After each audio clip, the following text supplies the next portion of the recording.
ஏன் மச்சி கோவமா இருக்க? நீ காலையில வீட்ல தோசை சாப்பிட்டுட்டு இருந்தேன். இன்னொரு தோசை வேணும்னு கேட்டேன். சலிச்சுக்கிட்டே அடுத்த தோசையை ஊத்திட்டு வந்து கொடுத்தா. ரொம்ப நேரம் நின்னு சுடுறாளே, அவ சாப்பிடலன்னு சொல்லிட்டு அதை நான் சாப்பிடாம அவளுக்கு ஊட்டி விட்டேன்.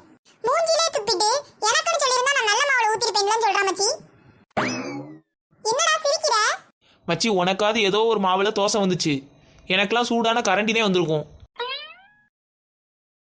டேய் என்னடா பண்ற? நானாட்ட அப்புறம் விடிச்சு தனியா பேசிக்கிட்டு இருக்கேன்டா. உனக்கு என்னதான்டா பிரச்சனை? ஏன் லொடலொடன்னு பேசிக்கிட்டே இருக்க? ஆமாடா, எனக்கு தான் பிரச்சனை. பொய் சொல்லாம சொல்லு. நீ இப்போ உன் பொண்டாட்டி கூட சண்டை போட்டு தானே இங்க வந்து உட்காந்துருக்க?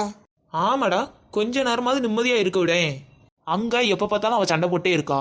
சரி கோயிலுக்கு வந்து தான் அமைதியா உட்காந்து தியானம் பண்ணலான்னு பார்த்தா நீ லொடலொடன்னு பேசிக்கிட்டே இருக்க. டேய் உனக்கு வாழ்க்கையே வாழ தெரியலடா. கடவுள்கிட்ட போய் ஓம் சொல்றதை விட்டுட்டு மனைவிட்ட போய் ஆமா நீ சொல்றதா சரின்னு சொல்லிப்பாரு. வாழ்க்கை நல்லா போகும்.